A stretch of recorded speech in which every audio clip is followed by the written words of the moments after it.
বন্ধুরা এটা হলো রিয়েলমি 3i। ভাবলাম কাজ করুম, তো মাদারবোর্ড খুললে দেখো সিপিও খুলে লাইছি, তো ভাবলাম আগে একটা ভিডিও বানাই। তো মোবাইলের কন্ডিশন দেখো, যখন আমার কাছে কাস্টমার নিয়ে আসলো তখন পিছনের ব্যাক সাইডে এই কন্ডিশন, সামনে ডিসপ্লে ফাটা, আর দেখো ডিসপ্লে ফাইটটা মিডল সহকারে ব্যান হয়ে গেছে গা। তো ডিসি রিডিং যখন চেক করলাম, এটা 132-30 এরকম, এক এক সময় 32 যায়, এক এক সময় 30 যায়, দিয়ে স্টক হয়ে থাকে। তো ভাবলাম এটা ইএমএমসি প্রবলেম, তো ইএমএমসি উঠাইলাম। তারপরে এক লগে সিপিওর যেহেতু হিট লাগছে, সিপিও উঠাই দিলাম, এক লগে রিভল করে লাই। তো দেখো সিপিও কিন্তু ব্ল্যাক ব্ল্যাক হয়ে গেছে। তা আসার খাই আসি এটা দেখো সিপিও এমএমসি দুইটাই ব্ল্যাক ব্ল্যাক হয়ে গেছে, মানে সোল্ডারিং সাইডা দিছে। তো এটার মধ্যে এমন ব্ল্যাক পেস্টিং, তো আমরা পরিষ্কার করতেছি। পরিষ্কার এই যে মোবাইলটা এলো, ক্যামেরা ট্যামেরা সব খোলা আছে এখানে, এটার আজকে ঠিক করুম। এই হলো মোবাইলের কন্ডিশন এখন আপাতত, এই কন্ডিশন ঠিক করার পরে দেখো। আর মাদারবোর্ডের দেখা দিই, আমরা শিলগুলো কিন্তু উড়াইছি না, জাস্ট সাইড দিয়ে কাটা দিছি, 11 নম্বর ব্লেড দিয়ে কাটছি। কাটার পরে মাদারবোর্ডের কন্ডিশন দেখলাম, আগে শর্ট আছে কিনা দিই, শর্ট নাই, শর্ট নাই। সিপিও আমরা রিভল করুম, রিভল করে সেট চালু করুম আজকে। শুধু অনলি সিপিও ইমেমসি রিভল করলে সারবার, বাকি তা তো জানোই, ডিসপ্লে ডিসপ্লে পাল্টাইতে লাগে যেগুলো, এটা পাল্টাইতে লাগবেই। আমরা আইসি ক্লিন করলাম, দেখো যে ব্ল্যাক ব্ল্যাক থাকতো এগুলো শেষ। এটা হলো BJ221, আমরা BJ221 স্টেন্সিল নিলাম। আর এটা হলো MT6771, আমরা MT6771-এরও স্টেন্সিল নিয়ে নিলাম। এখন আমরা রিভল করবো, দেখো এটা সিপিউ স্ট্রাকচার, এটা হলো BJ221। আমরা আগে রিভলিংটা করে নিই, তারপর মোবাইলে এলো মাদারবোর্ড। দেখো এখনও কিন্তু খোলা কন্ডিশন, শুধু এই জায়গাটা একটু শিলটা কাটলাম, আর এই জায়গার শিলটা একটু কাটলাম, আর কিছুই করলাম না। আর এদিকেটা উঠানো, আমরা এই মোবাইলটাকে কিন্তু আজকে চালু করবো, 1 ঘন্টার মধ্যে হয়ে যাবে কমপ্লিট।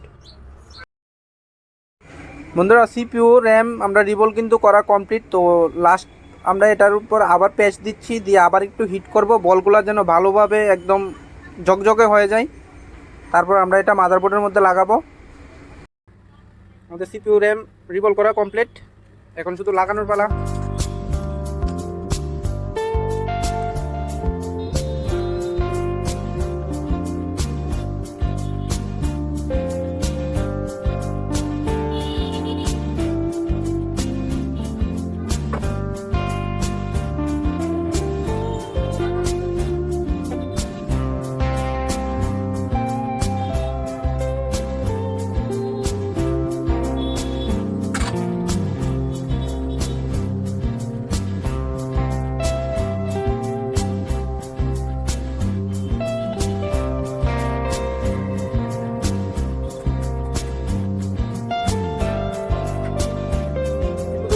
আমাদের লাগানো হয়ে গেল, এখন ইমেমসি লাগাবো।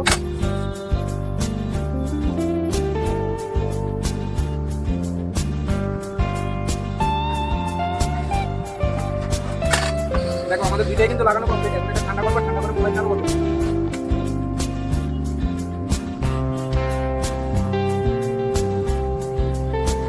যতক্ষণ এটা ঠান্ডা হয় আমি বাকি পার্টগুলো বার করি। এটা ব্যাটারির চার্জটা দেখি আমরা কত আছে, তারপর আমরা চালু করব। 3.59, এর মানে চার্জে বসাতে হবে, নইলে কিন্তু সেট আমাদের চালু হবে না। মাদারবোর্ড মোটামুটি ঠান্ডা হলো, আমরা এটাকে ফিটিং করি। এগুলো ডিসপ্লে কিন্তু নতুন লাগানো হলো, ডিসপ্লে আর মিডল ফ্লেম সবগুলো নতুন, আর মাদারবোর্ড কিন্তু এটা। আমরা পাওয়ার সুইচ দিলে কিন্তু মোবাইলটা সরাসরি চালু হবে না, তো আমরা এটাকে চার্জে লাগাবো এখন।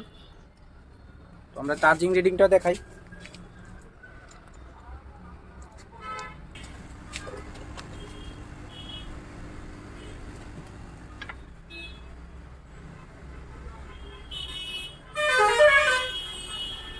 আমাদের চার্জিং 0.6, আমাদের চার্জিং লোগো কিন্তু চলে আসলো। চার্জিং এখানে নিচে 0.6 এম্পিয়ার, 14% চার্জ আছে, ঠিক আছে। চালু করে দেখি।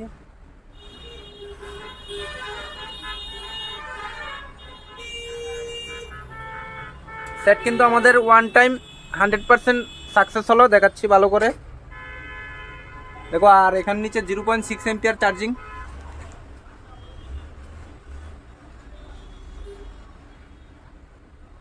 দেখো আমাদের মোবাইল কিন্তু চালু। পাসওয়ার্ড এখানে কি দেখাচ্ছে, 12 সেকেন্ড।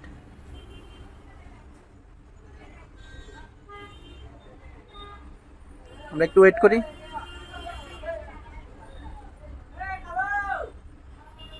দেখো আমাদের টাচ কিন্তু পুরোপুরি কাজ করছে, ঠিক আছে। তো আবারও সেটটাকে দেখাই, সেট চেঞ্জ হলো কি না সেটা দেখো। এ দেখো সেট চালু, এই ব্যাটারি খুললাম, তোমাদের চোখের সামনে কিন্তু লাইভ বানালাম। যে যারাই সিপিউর কাজ করাতে চাও আমার কাছে করাতে পারো, খুব কম রেটের মধ্যে আমরা সিপিউর কাজ করি, কোনো রিস্ক নেই। দেখো এখন মাত্র সিপিউ রিভল করলাম, আর মোবাইলের কন্ডিশনটা কি ছিল আর কি বানাচ্ছি এখন দেখবে। এটার মধ্যে আমরা চেঞ্জ কি করলাম, এটার মধ্যে মোবাইলের কন্ডিশন হলো এরকম, সবটা বাঁকা, ডিসপ্লে ফাটা। এটার মধ্যে আমরা চেঞ্জ করলাম, এই ডিসপ্লে চেঞ্জ করলাম, মিডলটা চেঞ্জ করলাম, আর ব্যাগগুলো এগুলো আগেরই থাকবে। তো আমরা এটাকে ফিট করে দেখাচ্ছি।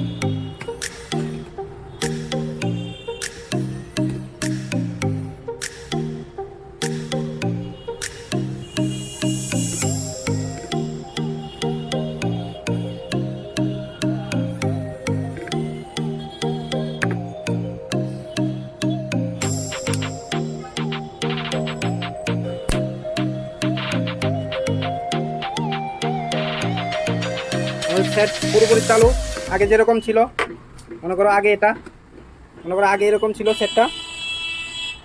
তো আমরা এগুলো যা যা চেঞ্জ করলাম, এগুলো আমরা ডিসপ্লেটা চেঞ্জ করলাম, মিডল ফ্লেমটা চেঞ্জ করলাম, আর এটার সঙ্গে স্পিকার টিকার সব একসাথে দিয়ে দিলাম। আমাদের মোবাইলের কন্ডিশন এখন পুরো রেডি,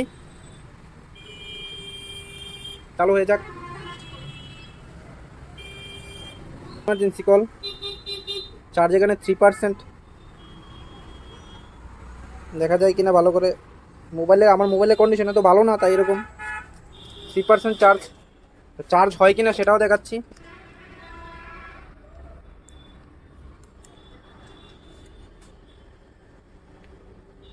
এখানে নিচ্ছে 1.0 এম্পিয়ার, আর এখানে দেখো চার্জিং সিম্বল, এ দেখো চার্জিং সিম্বল, আর আই চার্জার নিচ্ছে 1.0 এম্পিয়ার। তো ফোন আমাদের রেডি, যারাই কাজ করাতে চাও আমাদের এখানে কাজ করাতে পারো। লোকেশন খয়েরপুর নতুন বাজার, বা একদম আসামঙ্গলতলা রোডের পাশেই। এ হলো আসামঙ্গলতলা রোড, এর পাশেই 2 তলায়।